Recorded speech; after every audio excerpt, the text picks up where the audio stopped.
S. Liobet, GD CISO 5, Schools Division Superintendent of the Division of Negros Occidental, through his representative, Mr. Erwin A. Matulak, Principal 2 of Labi-Labi National High School.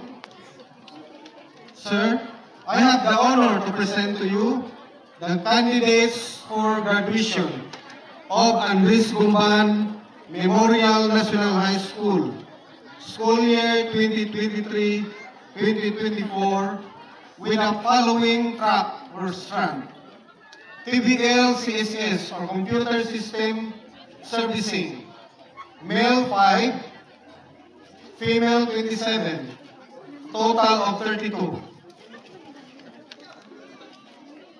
TBL SMAW or the Shielded Metal Arc Welding, male 27, female 0, total 27.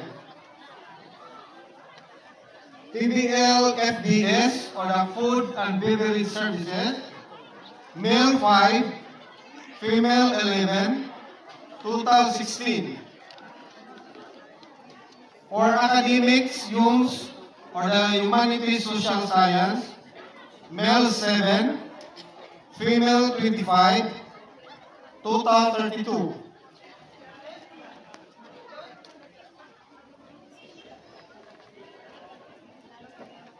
Overall total, we have 44 male and 63 female, a total of 107 graduating students. As a principal of this school, I can certify to you that we have satisfactorily completed all the requirements prescribed by the enhanced K-12 basic education curriculum, and therefore, I recommend them for the approval of their graduation.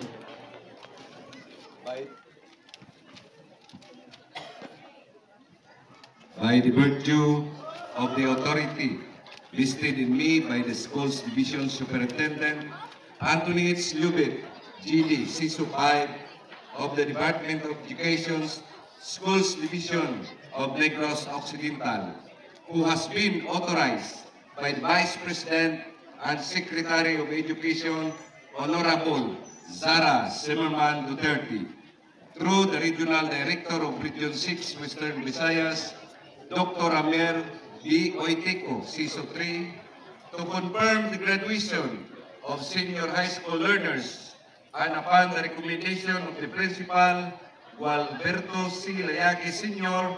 of Andres Gumban Memorial National High School, having satisfactorily completed the requirements of the following tracks: TBL, Computer System Servicing, male 5, female 27, total 32. TBL SMAW, Shielded Metal Arc Welding, male 27, total 27. TBL, Food and Beverage Services, male 5, female 11, total 16. Academic track, Humanities, Social Sciences, male 27, female 25, total of 32.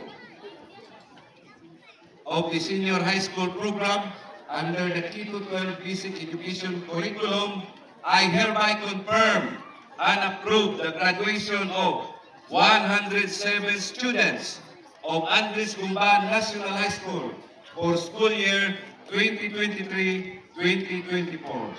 As such, they are now considered K-12 basic education curriculum graduates, entitled to receive the diploma with all the rights and privileges appertaining thereto. Congratulations.